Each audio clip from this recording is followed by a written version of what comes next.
Hello and welcome to Kickback Science Podcast. I'm your host, Dr. Luke. This podcast is your place to get the tools and knowledge necessary to navigate the world of health and wellness. So kick back, let's talk science. This is good content. This stuff has gone great. We'll jump into it. Let's dive in. Let's do a little science. I'm going nitty gritty science right now. I've been looking forward to this. Kind of going on a little bit of a tangent. Oh yeah, that's right. I forgot about that. The information we discuss in this podcast is not meant to be taken as medical advice. It is simply informative. We're not affiliated with any organization or institution, just a few guys talking science and having fun. Oh, man. Good to be back. It's good to have you back, Joe. It's great to have you back, Joe. Yeah. I missed you guys. It feels I miss you guys, Especially you, Joe. How Yeah, I long know. has it been? Like 7 months? Something like Dude, that? it's probably like 7 years, it feels like. It honestly feels like 7 years. Man. Thanks for tuning in to another one. We are kind of keeping on this trend of muscle, all things muscle. Again, this is like the motto of Kickback Science. Get yoked. Colin Yoked? What? I had a couple eggs this morning. Yeah. Yeah. Get jacked, get fit. Do you think that's where they came from? Get yolked? People Oh, are just maybe. crushing egg yolks? Yeah, all these people eating eggs. Like 12 It's egg huge. yolks in a glass? Yeah. It's gotta be it. Dude. Get It's gotta be yoked. it, dude. Okay, so it is a thing. When I said it, it didn't feel right. Like, Yeah, yoked? Yoked. It's probably Bro. what it's because I am Ron bodybuilders Burgundy. used to, or probably still do, smash just a glass of egg yolks. Dude, it's a thing. Gross. Yeah. It's a thing. Fucking gross. Yeah. I would puke immediately. Mm-mm. I did it one time in college. Really? It's nasty. Yeah, it's slimy. I don't like the texture. I see videos of people like chugging like egg whites and they put like chocolate syrup in it and they just, Oh. but they said it's good. It's so dumb though, because like Ooh. egg yolks are the best part of the egg. Yeah. Yeah. But if you're trying to get that protein intake up, they Little just start flavor chugging a whole pockets. carton of it with some Straight chocolate up syrup. How do you whites. eat your eggs? They said it's like, I'm a like over medium. I'm a scrambled guy. Scrambled. Oh yeah, I had Reed's scrambled this screaming morning, eggs. but I prefer a nice over easy egg. Mm. And then you cut all the egg white off, and then you take I your forgot, little yolk yeah. and eat that whole thing. It's a little flavor bomb. We were going to talk about strength, but I think Yeah. let's just talk about food, yolk. eggs. Eggs, yolk. This is what it's like having Joe back. I was summarizing what this episode's gonna be about. And now we're talking about his flavor bomb egg yolks. Anyways, All right. Anyway, Yeah, dude. Let's go. steer back. thanks for kicking it back to me. So, muscle. We're going to be talking all things muscle, still building on the previous episodes. If you haven't listened to like the episode about why muscle is the most important organ in the body, it's literally in the title. Yeah. Go listen to Give that one. a listen. And hopefully, if you've listened to that, I've convinced you why the hell like you need muscle. We then talked about how to grow the biggest muscles possible. Well, today we're going to talk about strength. And yes, these are very different things, strength and hypertrophy. So we're going to be talking, how do you get strong AF today? We're going to be talking about the science of how to like design a workout, like what is the optimum reps, sets, frequency, all this that improves strength the most, why you should focus on strength for health, and all the other fun stuff that Joe will happen to probably bring up randomly. Yes. Like egg yolks. Let's go over the differences. Like, what are the differences between hypertrophy, which we talked about last week in our last pod? I'm building all that muscle mass, and then strength Yeah. training. Yeah, good place to start because I feel like people mix these up a lot. Kato, what do you want? Come here, bud. Yeah, good place to start. Kato's barking in the background. I feel like people mix these up a lot. Like when people train, they just think that like the size of your muscle goes hand in hand with strength. Yeah. That's true to an extent, but think about it in terms of the different sports. Like compare bodybuilders to powerlifters. Yeah. And a power lifter, it's kind of stupid how they name these things. Like powerlifting is actually a measure of strength. Yeah. And then weightlifting is more of a measure of power. So like professional weightlifters will do a clean and jerk and Yep. a snatch. And so it's more of like a power measurement versus power lifters, what they do is they do 3 different lifts: a back squat, a deadlift, and a bench press. And they add those all up, and you're trying to like, what's your 1 rep max for all these? So it's the best measurement of overall strength. So you compare these power lifters to a bodybuilder who is just trying to like have the largest muscles popular and be really popular. The largest muscles Be a wall possible. kid. Yeah. Like Arnold Schwarzenegger. So like he's a bodybuilder. Wait, mouth to What? Schwarzenegger. Arnold Schwarzenegger. Schwarzenegger. I was trying to say it German. I can never say stuff like atherosclerosis. Dude, that's a hard word though. I'm not even gonna try it. Words are hard. Yeah. Don't. So like a bodybuilder, like Arnold, won't say his last name, trying to get the largest muscles possible. Now, Arnold Schwarzenegger and other bodybuilders. Oh, no, I can't talk. Bodybuilders are not even close to as strong as these power lifters. But power lifters don't have as large of muscles as the bodybuilders, right? And so like that should help you understand that they are very separate. Like if you're training strength specifically, you don't see this crazy increase in muscle mass like you do with hypertrophy training. And if you think about like the biology and the physiology of a muscle and muscle contraction, it should make sense a little bit. So we talked in the other podcast about how when you grow the size of the muscle, what's happening to increase most of the size is each individual muscle fiber, which I compared it to a ponytail and like a strand of hair. A strand of hair is a muscle fiber. Those individual hair strands were increasing in size. So like getting thicker hair. All those hair strands come together in a ponytail, and that's like your actual muscle, or a bicep is like all the hair together. But there's individual fibers, individual muscle cells within there. Now, when muscle size grows, each of those muscle cells...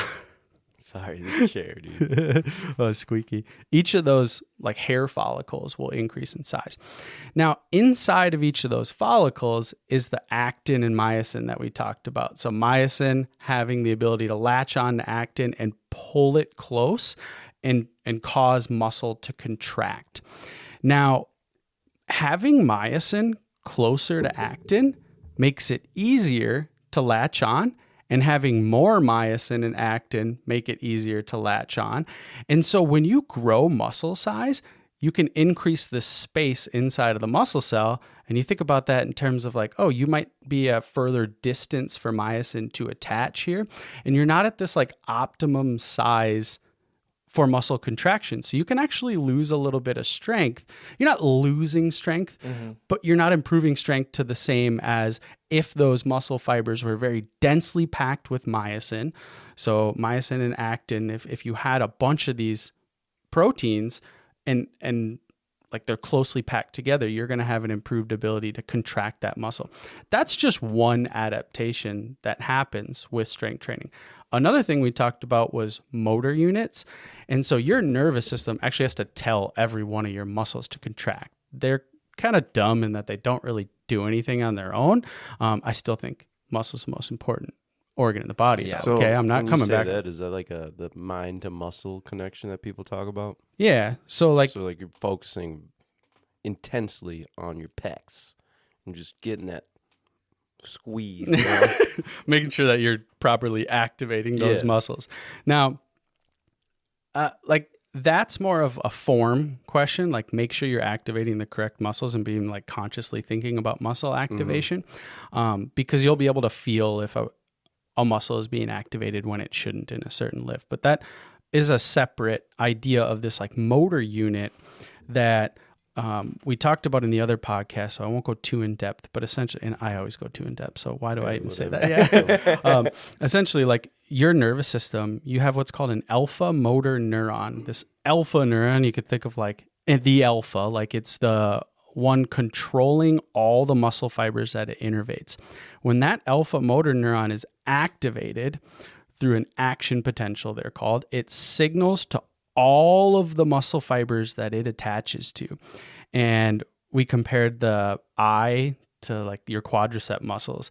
An alpha motor neuron in the eye really only attaches to a couple muscle fibers. And that's why your eye is like the most precise muscle. The muscles in your eye are the most precise muscles you have. Like you can perfectly pinpoint the movement of your eyes. Versus your quadricep muscle, you don't need perfect accuracy and movement. You just want a lot of muscles activated. yeah. So the alpha motor neurons in your quadricep muscles are innervating like thousands of muscle fibers. And when you do strength training, you can recruit more of those muscle fibers, so activating more of those motor units. And when you activate more motor units, you activate more muscle fibers, you get stronger contraction. And then the ability to recruit those, so like how quickly you can activate them is enhanced, so you can activate them faster, and then they're going to stimulate the muscle fibers faster, resulting in more force. And then once you're inside of the muscle cell itself, you've got, you looking for your phone there? Yeah. You look a little lost. So once you're inside of the muscle cell itself, there's a lot of processes that happen downstream of the nerve signaling to the muscle. So you have what's called acetylcholine that gets released from the nerve, binds to the muscle. These channels open, sodium rushes in, does what's called depolarizing the muscle cell. All this calcium gets released. Calcium binds to troponin, which covers up the actin. Troponin moves off of the actin, and now myosin just latches on. Now, that process... I gotta say it. Yeah, what? Tough acting, tenactin. I saw you with this. Oh, God. I was holding that in for so long. I kept looking at you with this little grin. I'm like, I'm not even going to let him. All right. Tough, yeah, so tough actin, tenactin is covered up by troponin. And when calcium comes in... Missed you, Joe. When calcium comes in and binds to this troponin that covers, or tropomyosin that covers the tough actin, tenactin. Yes. That tropomyosin will move off. Now you've got myosin that's like, oh, tough actin, tenactin, I'm going to latch on and I'm going to contract this bitch. and it does. And so that process, I'm describing it in rather simplified terms. I know I'm going like into the weeds here, but like there's a lot that goes on from the motor unit to what's actually happening in muscle contraction. And when you go through strength training, you're seeing improvements on all of those levels there. So like the signal, the activation of motor units, how quickly and how forcefully you can contract, how many myosin heads there are attached to tough actin, tenactin, and how well those cross links, we call them, you know, like the shape of the muscle fiber, how many of those cross links can happen. And so like if you train, you get this like beautifully shaped muscle fiber, beautifully shaped hair follicle that is perfectly positioned for muscle contraction. If you're sedentary, you know, your muscle fiber doesn't look as good. Think of it as someone with like crazy curly hair. Not to say curly hair. I'm married to the most beautiful curly haired lady in the world. That's nice. But as the analogy, so think of like if you don't use it, the muscle fiber can start to curl a little bit, and it makes it harder for that contraction to happen. And that actually occurs within the muscle cell. Things just get out of position. And as you continue to train the muscle, they just become perfectly aligned. The cell becomes so efficient at contraction that you can produce a ton of force. And so strength is the measurement of force production. And force is mass times acceleration. I'm not a physics guy, but that's our equation. Yeah. Mass times acceleration. So mass is how much weight can you move, and acceleration is how quickly can you move that weight. And that's how you get force production. And so people will measure 1 repetition max, and 1 repetition max is a measurement of that force. So how much weight can you move with 1 repetition? Versus hypertrophy is just straight up the size. Yeah. And like the size of the muscle, again, inside of the muscle cell, hypertrophy, it doesn't look as like beautifully positioned for muscle contraction. It's just freaking huge. Like there's a lot of like water and other components within the cell that increase in size. And so you kind of lose this like perfection in muscle contraction when you grow muscle size. Okay, so strength is really important to building that perfect muscle. Like, Yeah. So you see bodybuilders, you're like, oh, their muscles have to be perfect, but actually it's the other way around. Like people like the strength, like the power lifters, they actually have beautiful muscles. Right. Like in terms Even though of they don't how look they like that. function, Yeah. but like how they look. It's bodybuilders yeah. are sexy as hell. Oh, you know, like gosh, the yeah. muscle aesthetically. Aesthetically. Aesthetically, the muscles of a bodybuilder like look better. But So would bodybuilders ever strength train, or are they strictly in the hypertrophy all the time? they're gonna straight up hypertrophy.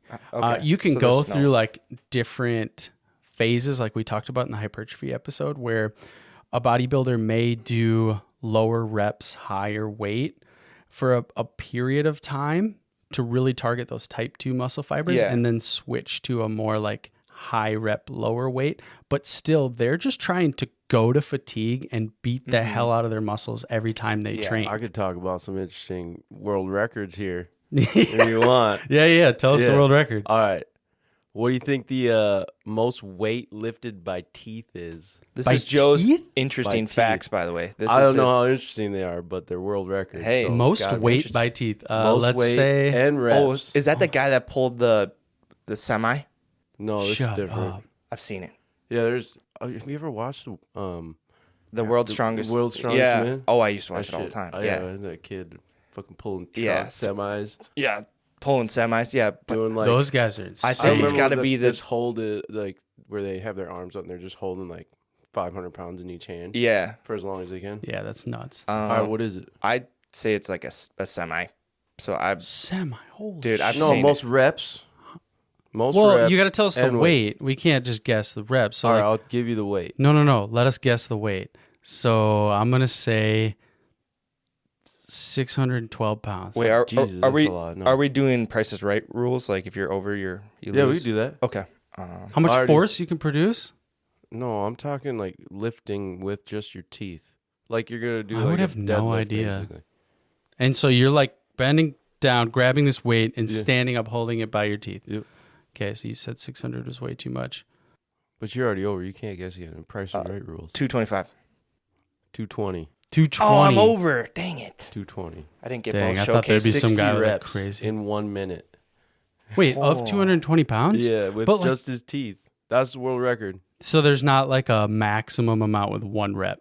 Well, it's like, you know how the Guinness World Record goes.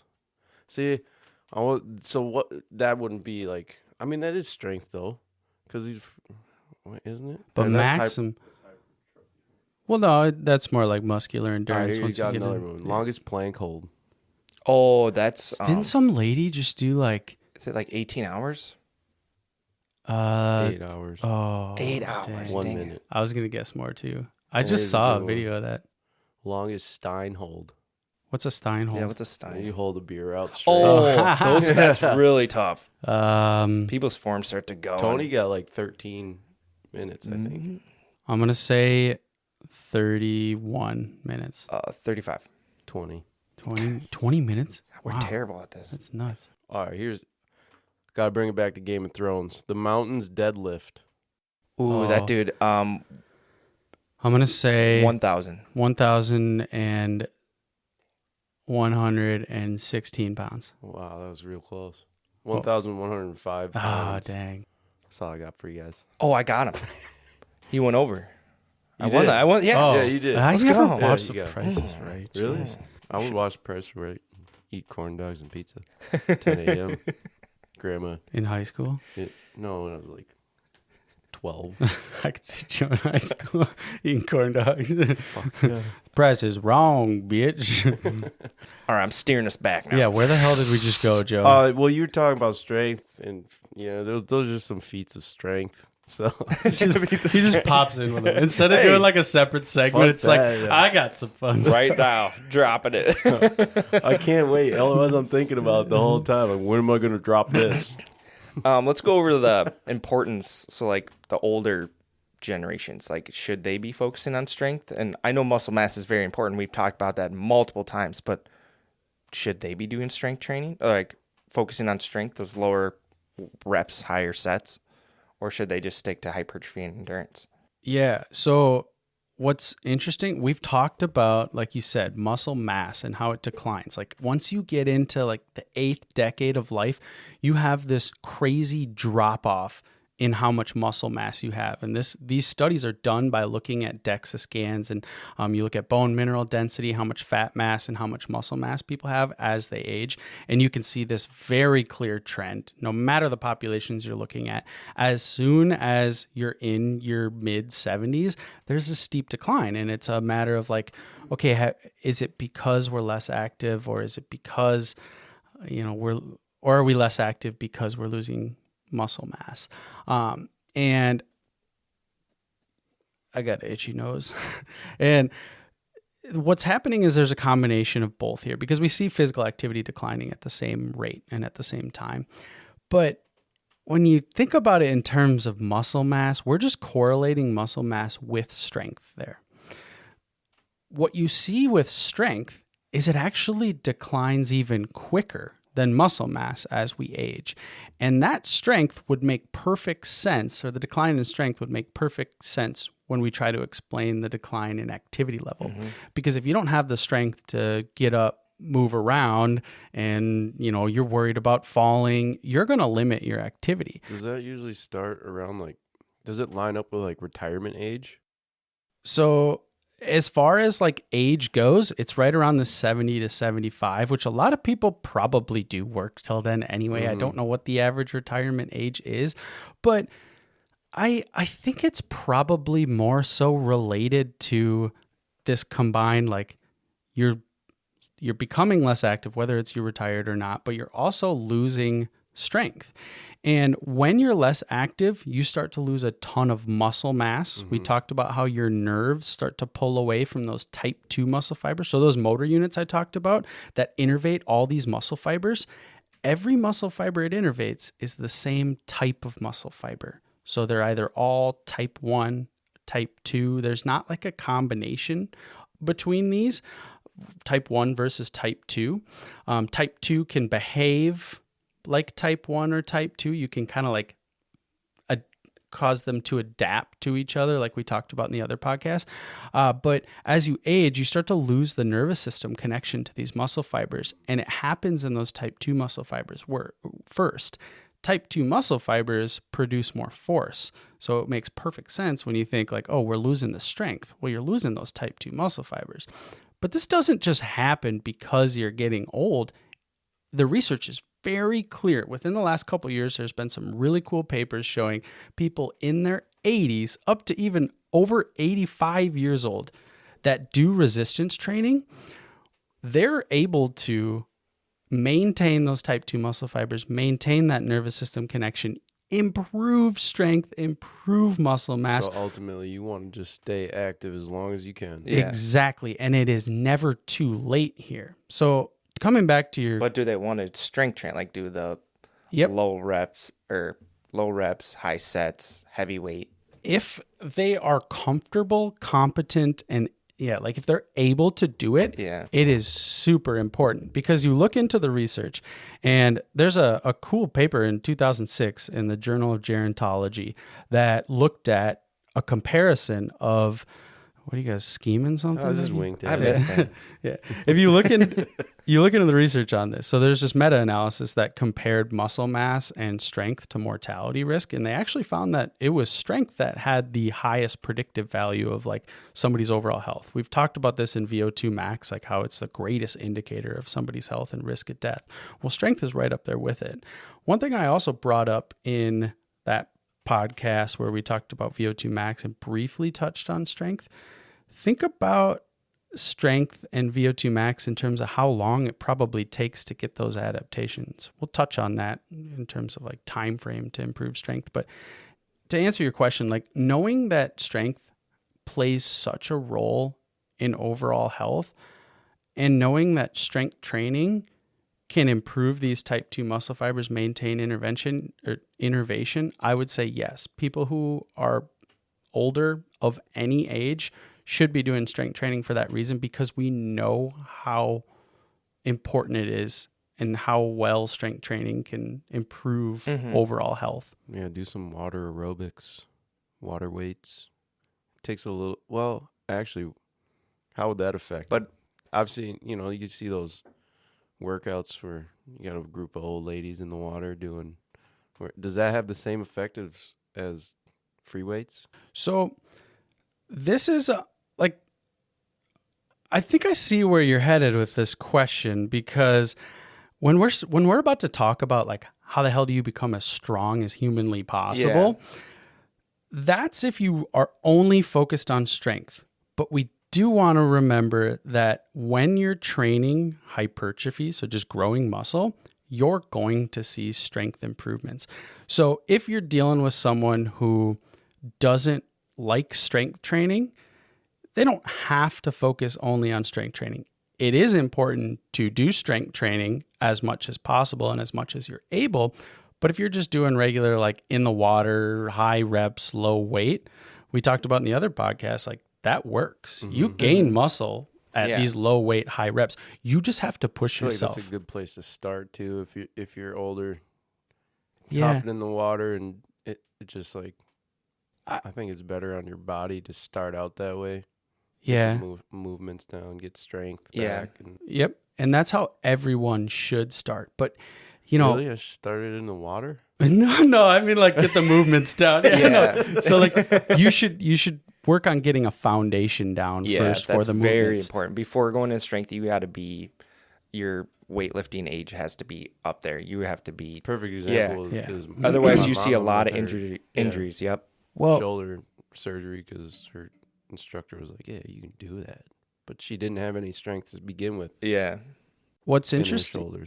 What's interesting about? I just cut you off, so I'm sorry. No, What's interesting about like the injury thing you bring up, Reed? Like when you think about strength training specifically, you're not doing 1 rep max. Like you don't ever have to do a 1 rep max, and in fact, when you're training, you should have a few reps in the tank. Versus hypertrophy training, you're going to fatigue. So you're actually more likely to get injured when you're pushing yourself to fatigue, which you don't do in strength training. You don't go till your last rep. You don't want to go till your last rep. So you could argue that like you might be more likely to get injured with hypertrophy training because you're going to fatigue, and that's when you lose form. That's when you get hurt. Like, cause if you're lifting heavy weight, but you're not going till fatigue and you've established the capability to do that movement, you're not going to get hurt. As a trainer, I neglected the strength aspect of all my workout plans because all the people I saw were low training ages. They just started working out, and I just wanted to limit that injury because I've seen a lot of injuries, people doing those heavy, small rep, heavy weights, and I just did not want to lose my clients or get them injured. Form. Yeah, poor form. So it's always building that foundation up. And if that's their goal, that's what I would put into their program. But a lot of the times it was just endurance and hypertrophy, kind of going back and back. Sometimes when I'm lifting lightweight, I actually feel the pain more so than if I'm trying to go heavy. Right. And it's in the right area. Right. And I guess that's part of it, that form. I'm going to see if this has actually been like a comparison study. So you got any big plans this weekend? I won't take Twins game on Sunday. I won't take a deep dive. That's tomorrow. Going to the concerts at Harriet Island at all? Red Hot Chili Peppers. Oh yeah, they were worried that was going to be canceled because of all the flooding. Yeah. But yeah, they play tonight, I believe. Oh. California. What you're saying about like the injury risk, I think that's applicable to any style of training. Like everyone should make sure that they're comfortable with a movement without any weight at all before they go into any type endurance, hypertrophy, or strength training. Yeah. Because as soon as you step out of form, that's when you're getting injured because you're activating the wrong muscles or you're taking the muscles out of the equation and starting to put load on different joints and your bones more so. So is that the same concept of like a weaker side? So like if you're doing a push press, leg press, whatever, and you have a weaker side, what do you have to do to fix that? So with like if you have a joint that is weaker, doing those compound movements, you may start to favor the stronger Yeah. side. Your And more so, dominant side, yeah. yeah, doing unilateral work and being able to just like focus on that movement. Unilateral. So one at a time. Okay. So anytime you can do one at a time and really focus on the movement and not go like way heavier just because one arm's feeling better. So not go like heavier on one arm, lighter on the other. You'll catch up very quickly and be able to do those compound movements. But yeah, early off of an injury, you're not going to want to do, you know, like the shoulder press, bench press, squats, or anything. If you have like if you have a recent injury that's impairing the mobility of one side versus the other. So like doing lower weight movements to really get the movement down and make sure the proper muscles are being activated during that movement. And yeah, making sure that you have the form down and you're not distributing weight inefficiently. Yeah, I think Reed was telling me if you have pain in a spot and you're doing a certain lift, there are other options Always. to hit that area without hurting yourself. If you can't hinge, just do like a seated row or there's so many different variations. So if you can't do something, there's always going to be an exercise for that to strengthen those muscles. Yeah. And then, so going over everything, it's okay to do strength training as long as you have prepared yourself. Just don't jump right into doing heavy weights. Make sure you're balanced, doing some isolated stuff. So at any age, you could really do it. Is there anybody that should avoid doing strength training? No, you can Like it kids, is perfectly safe. Nope. Kids Just like can do strength training. power- There used to be this idea of like, if you're growing, so with kids, or if you have fragile bones, that you shouldn't be doing heavy weight, high impact. Well, there's a cool study. This is a randomized controlled trial that came out that they took women who were postmenopausal and had osteopenia, so decreased bone mineral density. And these are individuals that are at really high risk of fractures, injury, you know, the people that were like, ooh, you should do low impact. And they only studied high intensity resistance and high impact training with these individuals for a span of 8 months. And they did twice weekly for 30 minutes of high intensity resistance training. So heavy weight and high impact training. And they compared that to the control groups who just did, you know, like leisure activity, lighter weight, because we think like, oh, this is so dangerous. And the benefits that the high impact group like way surpassed, you know, they significantly improved bone mineral density relative to that other group. And there were not adverse events. So you weren't getting injuries or things like we think of. And that's a pretty fragile population. And so, yeah, I mean, this is, if you have low bone mineral density, guess what the best way to improve bone mineral density is? resistance training. Resistance training, protein.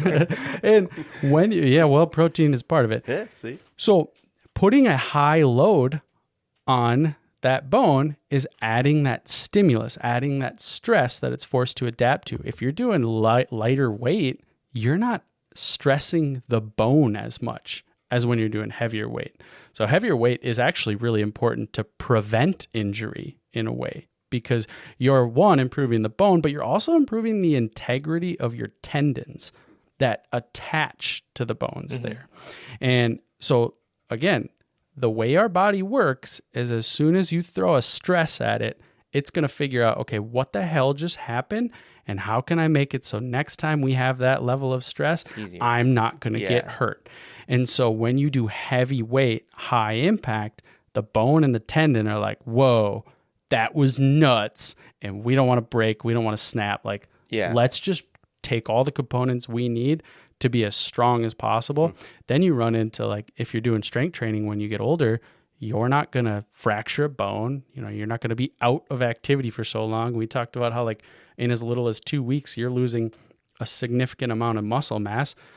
Older individuals over 60, when they fracture a bone, their risk of just flat out dying is so much higher because they aren't active. It takes them longer to recover.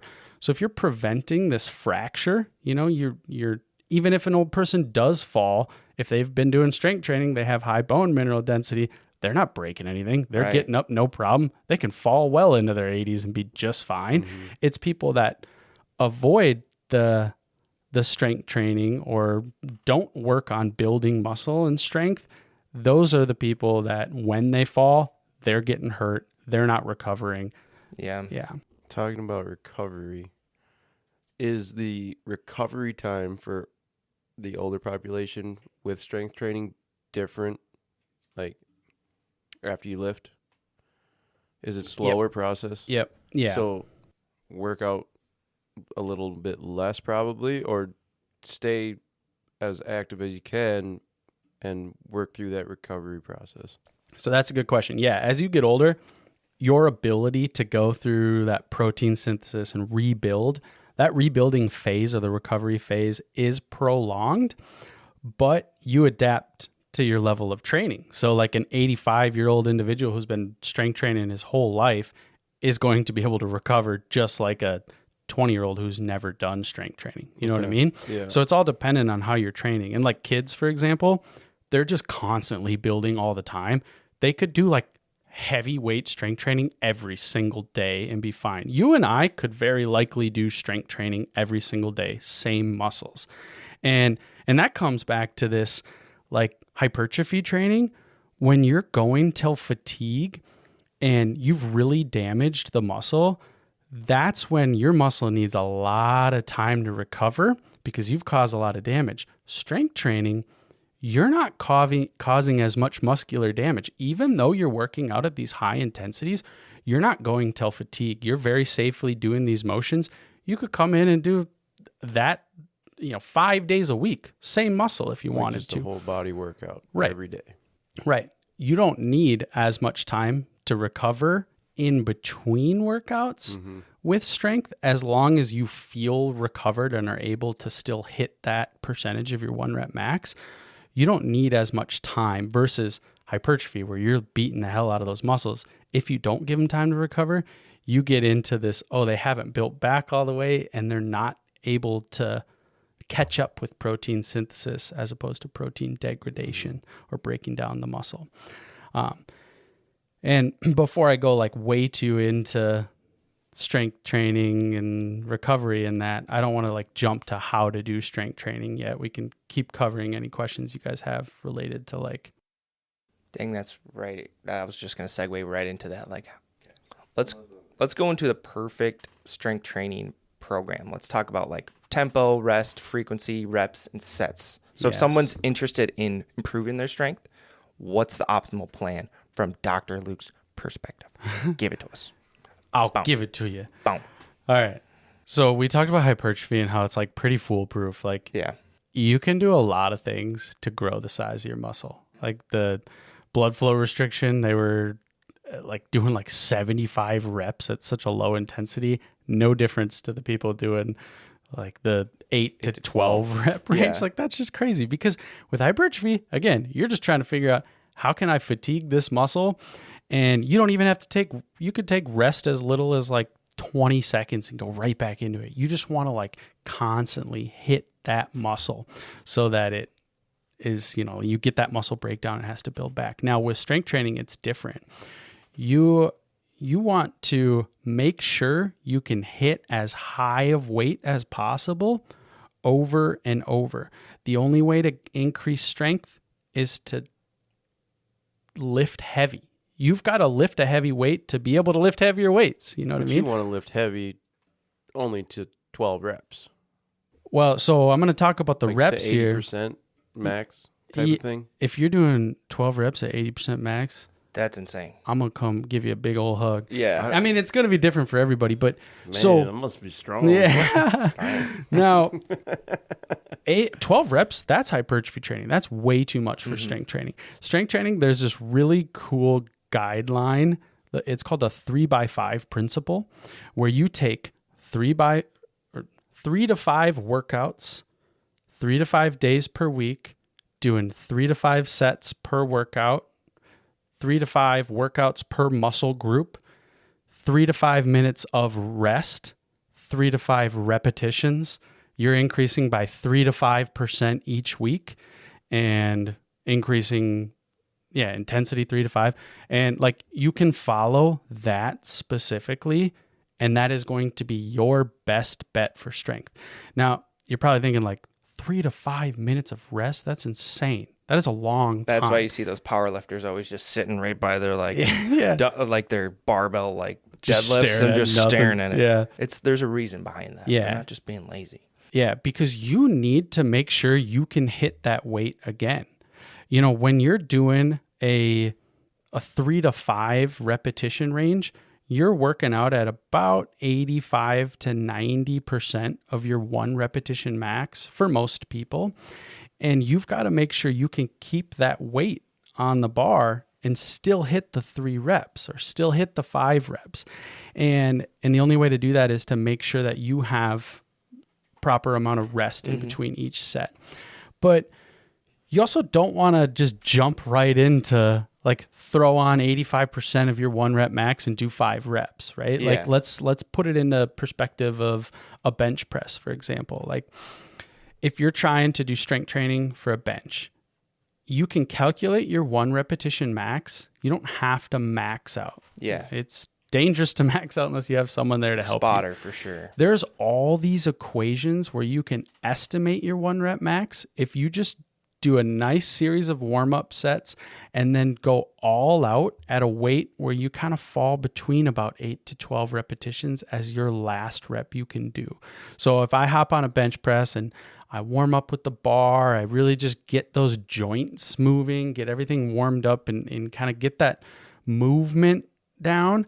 I'm going to add a little bit of weight where I can do comfortably, 10 to 12 reps at a light weight. I'm not fatiguing. And then I'm going to add even more weight where I can do about 8 reps comfortably, not fatiguing. And I'm going to go up a little bit and do maybe 6 reps. It's getting heavier and heavier, but it is not approaching that 85 to 90%. That's your warm-up phase. You want to do that and then add an amount of weight where when you do like 8 to 12, it's the last one you can do. You're going till fatigue. That's how you estimate your 1 rep max. So you would record that weight, record the amount of reps. You can look online for a 1 rep max estimator tool. There's tons of them. And then it'll give you like, oh, here's your 1 repetition max. So you don't actually have to do your 1 rep max. I mean, I wouldn't, you really never have to. It's fun to try it out, but make sure you got a spotter. And then you can take that 1 rep max, write a workout program that will be good for, 4 to 6 weeks. Yeah. And then you can reevaluate your 1 rep max. But the process of warming up here is really important. I talked about muscle recruitment. Those motor units, those nerves that innervate all those muscle fibers, they're just like constantly sleeping unless you wake them up. And you can't just throw weight on there and expect them all to be firing in unison comfortably. You have to wake them up.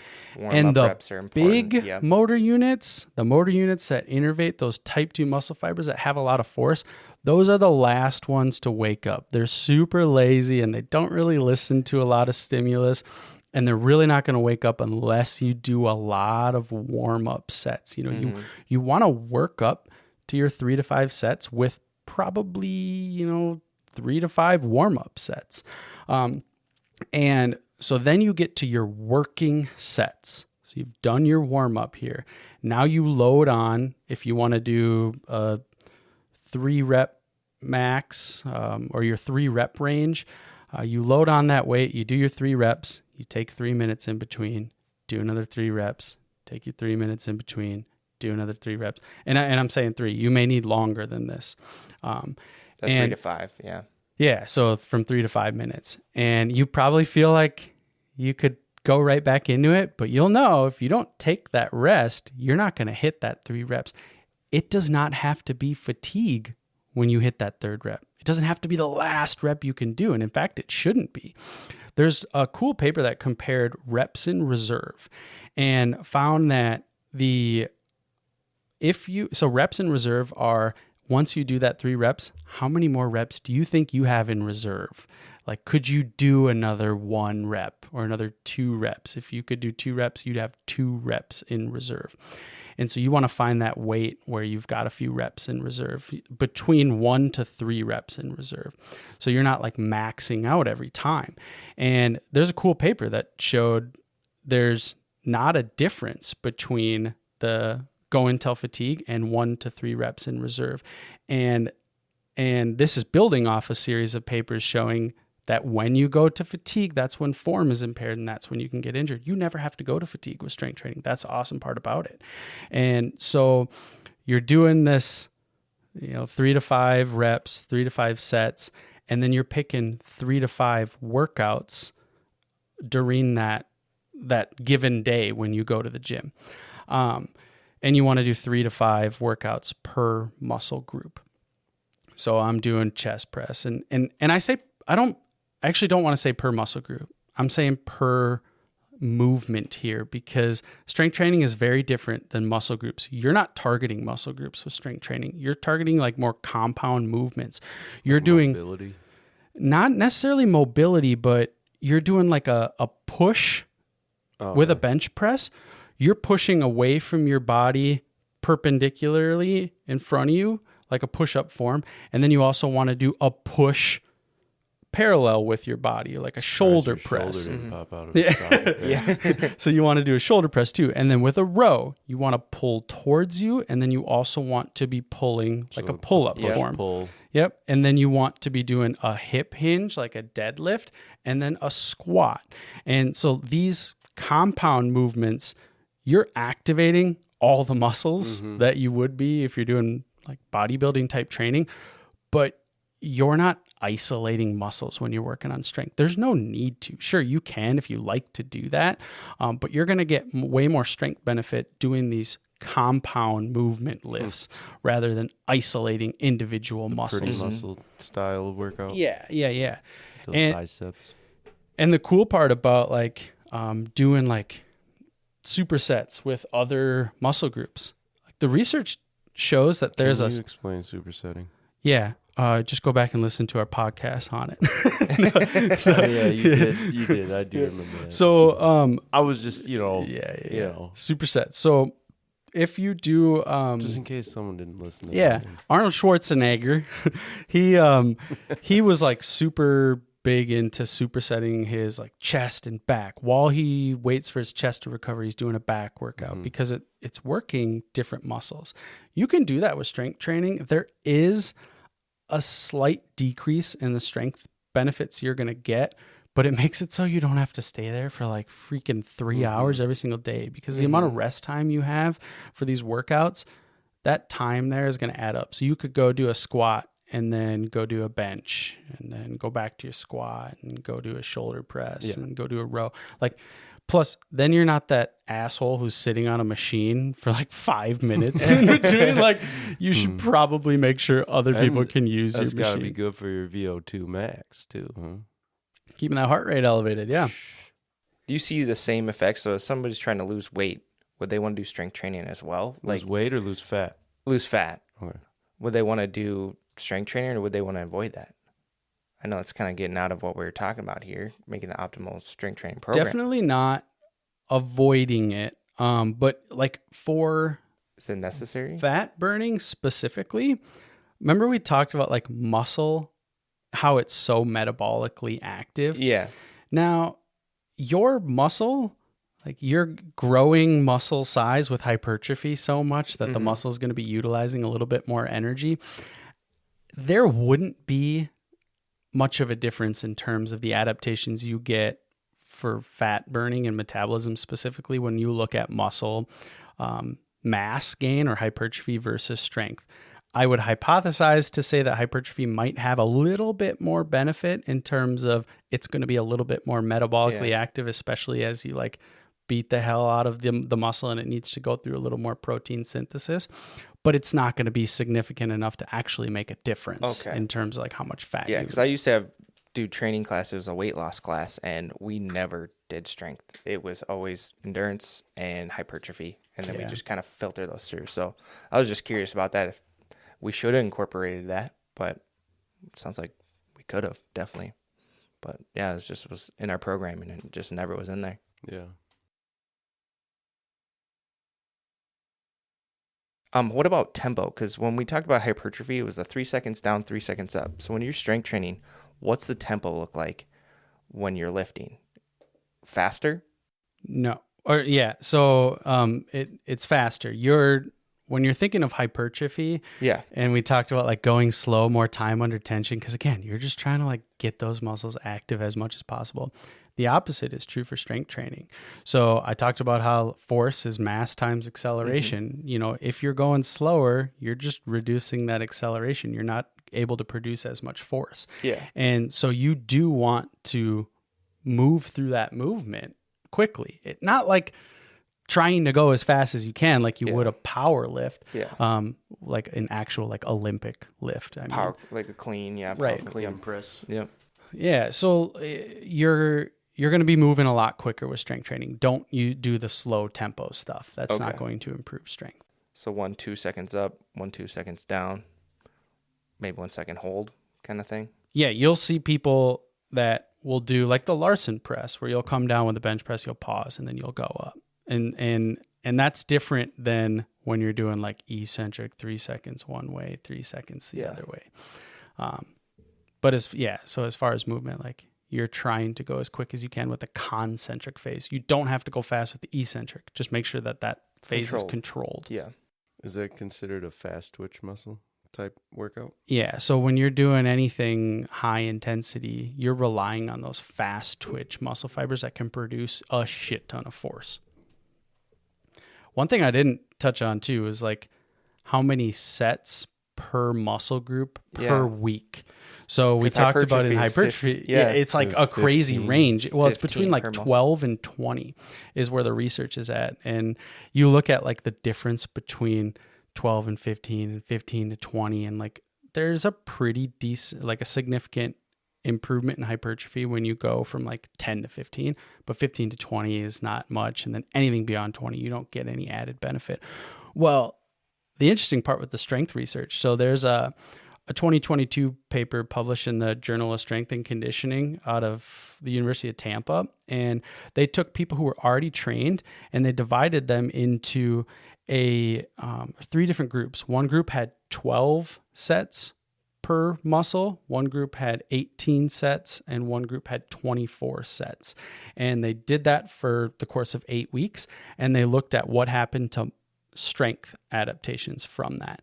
And they found that the people in the 18 sets per week group had the greatest improvements in strength, and the 12 sets actually had more than the people who did 24. And so 24 sets, like as you get above 20 probably, you're actually kind of doing yourself a disservice in terms of the strength adaptations you can get. Yeah. And so the magic number seems to be this like 18 sets per muscle group per week. And so, if you're doing like 4 days per week of strength training and doing squats each of those days, you do 5 sets on 3 days, you're at 15, and then you can do 3 sets on another day. So could you go body weight with some of those reps? Or is it no? For strength training, you've got to be at that 85 to 90% of your 1 rep max. Okay. Yeah, you have to be at that high intensity. What if you start, I guess, no, if you started with a heavy weight and went to fatigue and you can't do that weight anymore, but I'm confusing. So I'm confusing them. When you look at the research in terms of like how load induces strength versus hypertrophy, so like what intensity you're working at, when all else is kept the same as far as the total volume of exercise somebody's doing, if you just change intensity, so one group working out at lower reps but higher weight, you see that hypertrophy responds the same as long as they're going to fatigue, but strength does not. Okay. If you're at a low weight, high rep range, you're not getting the same improvements in strength. This is what happens when I miss podcasts. I'm behind. Behind on the science. Jeez. So when we're talking about muscle groups, so say you're trying to build your pecs, would I have to do 8 and working on strength? Would I have to do 18 sets of upper pec if I'm going to do incline bench press, or is it just pec in general? Is it going to be 18 incline decline? No. Or is it or because like if I have to do 18 sets of like a decline, that's a lot. No, it's Or is it just pecs just in general? pecs. Okay, Because I was remember, like, we're not I can't get to the gym that much. Yeah. That's insane. we're not isolating muscles Yeah. here. Remember, like Yeah, this is true. more like doing that pushing movement, and you can do an incline, you can do a decline, you can do a standard bench. Yeah. Yeah. So no, you don't have to That's a like. good way I to was like, change it up oh. though. Like if you don't want to do just if you want to get them all in, you could change it up Yeah. per day just so you're doing something a little different. Yeah. So like one day you do regular bench and then the next day incline and the next one is. Is that true? Yeah, variation is always key. Now, you don't have to change it up super frequently. The one thing, the most important thing for strength and hypertrophy is progressive overload. You need to progressively increase the intensity of that workout. So, and it doesn't always have to be tracking intense. Your weights is very important. Yes. Yeah, I So gotta keep get building better so at you're that. not comfortable at that same weight. You're Yeah, not you plateauing. can, and that's where Gotta walk people around make with these a notebook. mistakes. Your body adapts quickly, and if you are not progressively increasing some variable of your workout, whether it be sets, repetitions, the weight, or You're the gonna plateau. frequency, you're going to plateau. Yeah. And with strength training specifically, you do have to increase the weight 3 to 5% per week, and you have to do that over the course of, I'd say, no longer than like an 8-week phase. Once you get past 8 weeks, you're providing, and this is true for hypertrophy as well. You do need a deloading period. A lot of people will take like a deloading week where you're cutting way back on intensity, giving your body some time to catch up to that level of stress. That's good to know because Yeah. I've never done that. Yeah, deloading week is it's not like a vacation when you go on vacation and you're like technically deloading, but you're not actually like You're just taking not- care of yeah. yourself. But yeah, people will take a week outside of the gym and just focus on being Yeah, a lot active of- and walking, and then when I trained, it was like a mobility week just to kind of get people back, just work on mobility, isolating, and then get them back into it. Because yeah, if you keep going, you're just going to kind of plateau, or you can see injuries. So like working on things to improve during that week, yeah, we saw that a lot. Really We'd build that in people's plans. nice.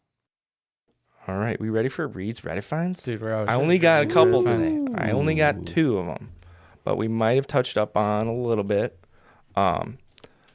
We should definitely get like a Hey, one of those buttons. See which buttons we got. Reed's Reddit finds.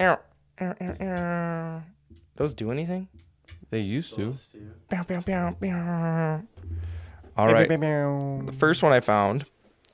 Do I need to strength train for working out if my goal is just to be healthy and feel good? Like strength training as doing heavy weights like Yes. this. Yeah.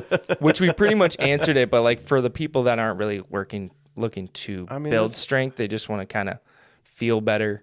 That's how I took this question. Yeah, I mean, you gotta think of the benefits of strength as we age.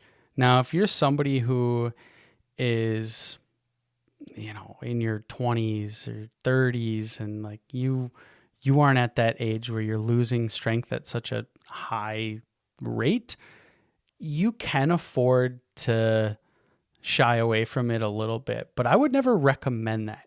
If you can change up your style of training to address things like strength and VO2 max, like that's just going to set you up for, you talk about how you feel, like improved quality of life will be just like exponentially higher You'd be able to than do if you more of the stayed. things you like doing. Right.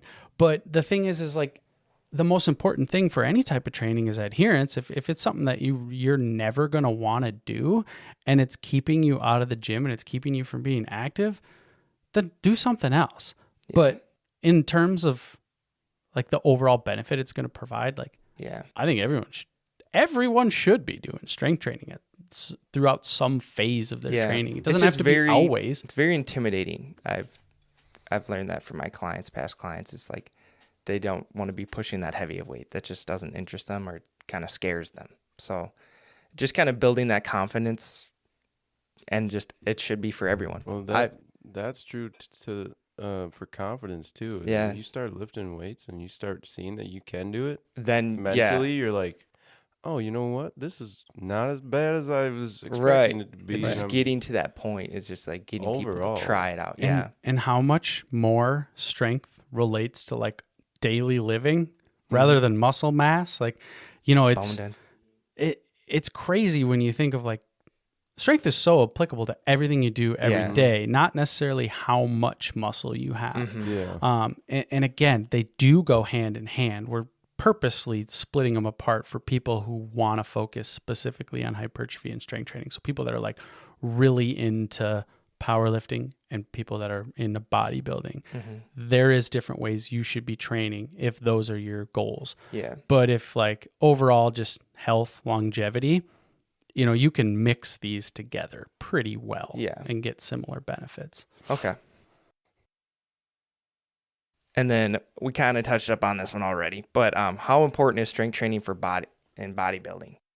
So bodybuilders don't have to worry about strength at all. At all. You know, it's like you're going to get stronger as you're training till failure and training at such high, you know, like training till fatigue and at high volumes like that. You're going to get stronger, but they don't give a shit how strong they are. You don't have to work out at these high weights like we talked about. Like you look at the research, and one of the meta-analyses we talked about was comparing 40% 1RM, 1 rep max, to 80% 1 rep max. There's no difference in hypertrophy from 40% to 80% as long as volume is equated. Yeah. And so like if you're someone who doesn't like lifting super heavy, but you still want to get big old beefy muscles, you don't have to. Good news. Like you can lift lightweight, just go till fatigue. And the blood flow restriction paper, that was like one of the studies that they included in this analysis, did 75 reps of like it was, I can't remember if it was a bicep curl or what we talked about, but 75 reps resulted in the same level of hypertrophy to someone who was in like an 8 to 12 rep range, as long as they're going till fatigue. Yeah. So hypertrophy is kind of foolproof. Like if you can't increase the size of your muscle, change something up, because like everyone will be able to increase size of their muscle if they're like training in that way and listen to that podcast for ways to do that. It's going to be different. You know, like everyone's going to have a different capacity, like their overall capacity, but yeah, you'll still be able to increase. And this is true for females too. You see women are actually able to tolerate a higher intensity and recover better than men with these, in like some of these strength training studies. Yeah. And they're able to gain the same amount of muscle mass relative to body weight as men too. And then I have 2 listener questions that I got. Heck yeah. It's not Listeners of the week. About damn time. Not directly correlated with the strength aspect, but it can kind of be tied in. First one was, someone asked me, they go, should I be eating protein sporadically throughout the day in small little bits, or should I just eat them with meals, like a bunch of protein in each meal 3 times a day? Isn't it like 40 grams of protein per meal? That was kind of that ideal number. So that or is there any difference? All that research that came out of Don Lehman's lab that we talked about in that podcast, for listeners interested in protein, like tune into that podcast. Yeah. We go so deep, but scattering it out is going to just help make sure that you're not getting yourself into this like catabolic phase. Like people that do, we talked about time restricted feeding in one of the episodes and intermittent fasting. And the problem with that is you get into a catabolic state where you're breaking down lean body mass. If you're hitting your target protein goal, it doesn't seem to matter how you place it throughout your day. You can just have it with meals as long as you're hitting that, so there's one benefit 4 to 1.7 grams per kilogram number. Didn't you say 25? You want to try and get 25 grams per snack? Yeah. So this was an interesting group of studies out of Don Lehman's lab too that found that if you're not exceeding like right around 15 grams in one sitting, you're not getting the amount of circulating amino acids to stimulate protein synthesis within the muscle cell. And so, yeah, you don't want to just like snack on little bits of protein and try to shoot. Yeah, the magic number we were going for was right around 20 to 25 grams. is a So- good amount to make sure that you're stimulating protein. What's the synthesis. minimum? Isn't it like under 15 is like it doesn't really do anything for you? For adults? Kids, it seems a little bit different in terms of like the little protein snacks Yeah. actually do make a difference. So when you're eating a little 12-gram protein bar, you're literally just kind of wasting your protein away. Theoretically, when you look into the data on these, like they're comparing a range of different amounts of protein, whether it be like 5 to 10 to 20 or so on. Like there's not going to be this like magic, like once you hit, if you're at 14 grams, you're not getting any muscle protein synthesis, but 15 you are. Like there's not this like perfect number. It's more of like, oh, the evidence supports that there is this small amount, or there is this like lack of muscle protein synthesis response to small amounts of protein. Okay. And there is a response to larger. So like just lean towards not snacking on tiny little bits of protein if your goal is, muscle protein synthesis, which it always should be. Yeah. If you're just hungry and you're like, oh, I need a little snack and this is a 10-gram protein granola bar, like eat the granola bar. Yeah. Okay, so there's no significant difference in having snacks throughout the day to get your protein intake amount compared to having big meals. As long as you're hitting that target. And yeah, that's back to that like anabolic window that everyone's like, oh, you gotta get your protein shake right away. 30 It's minutes. like, no, you look at the research, like 12 hours? it does not matter as long as you hit your goal. And then the second listener question was about creatine. We were talking a lot about creatine these last couple podcasts. Is taking creatine going to bulk you up, or is there any negative effects to taking creatine and not working out? Nope. No, so creatine, again, is one of these things where the research is so consistent, and it's so awesome watching how we're starting to like use creatine in Alzheimer's patients because of the cognitive benefits. Yeah. But to answer your question of like, is creatine going to make you look all bulky? That gets back to this like, The water weight thing? no, it's this fear that people have of like, oh, I don't want to look like a bodybuilder, so I'm not going to lift weights. Yeah. I promise That you, was basically the you question. will not accidentally get, gain muscle. You have to train in a way that's going to increase muscle mass. So no, like that will not happen. Amy's actually been taking creatine for 2 weeks, and I've noticed like her energy levels. She doesn't work out, but she's Where she's are these energy levels? she just everywhere like In the bedroom? at night, everything, dude. She's just like different. She's not falling asleep at like 8:30 every night. Like she actually has like energy, and like throughout work, like she's a dental hygienist, and she notices differences Sweet. after So taking focused. it. Yeah. Yeah, the cognitive effects. Yeah, are and she doesn't work pretty out at all, cool. but she takes it every day. It's with her Celsius. Yeah, I gotta get Boom. better at that. I got a Yeah. shitload. And of them. it's just crazy. And that's awesome. yeah, Yeah, we got to do a creatine episode. For Yeah, sure. You know what we absolutely. forgot about? No, we got it.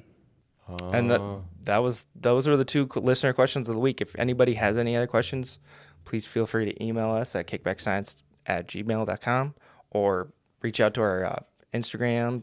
Anything. You can also submit questions on our website. Yeah. And we have a Kickbackscience.com. link on each of our podcasts now that you can click. It's the very first thing on there that says send us a text. If you click that link, you can just type whatever you want and it comes right to our hosting platform. So you can literally just text us from that link too. And then we can go over the questions during the episodes. Yeah.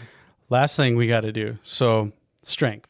Talked about how like strength declines as you age. Yeah.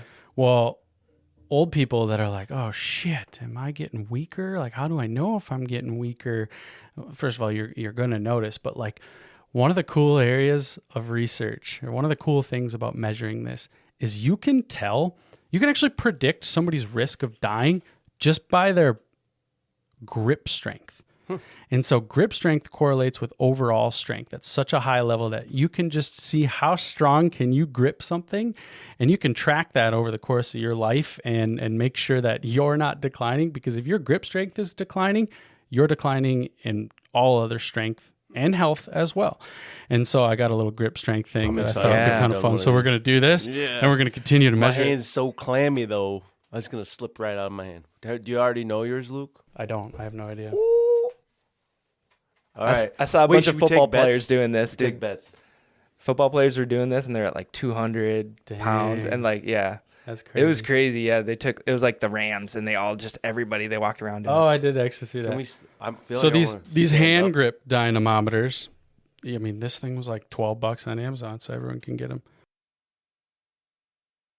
All right, you're gonna go. There he What goes. do you He's think squeezing. you're He's at? squeezing. He's got some big mitts. I think he's gonna win. What? 152.4. 52.4. How do I gosh. restart this? Just Are you a little disappointed by that? Well, I didn't know how actually. do I haven't done it recently. Do I squeeze it again, or how do I reset that? Oh, okay. Just. Don't you have to be like? Oh, we should record them.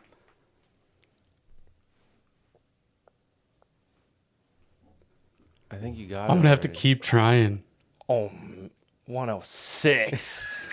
What? That was.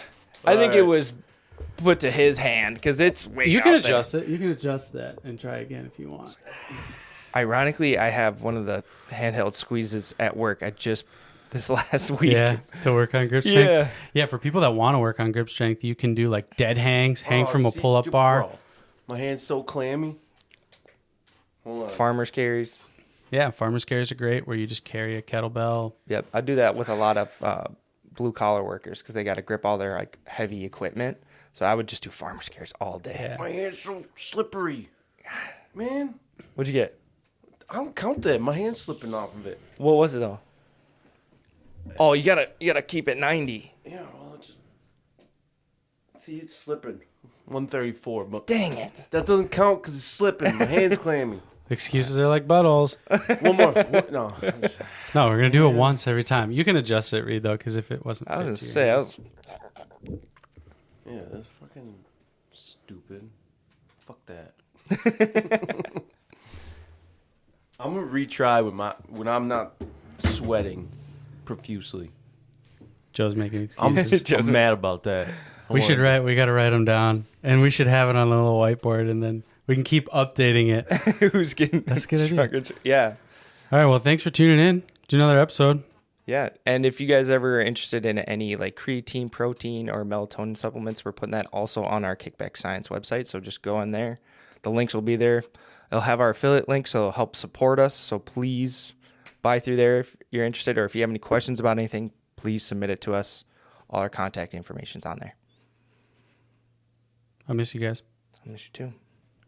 I'll miss you guys too. Thanks again for tuning in to the Kickback Science Podcast. We love talking science with all of you, and if you feel the same, you can support us by subscribing, hitting that like button, and giving us a follow on our social media pages. Don't forget, you can submit questions through our website and in the comments section of all our social media. Have a good one, everyone.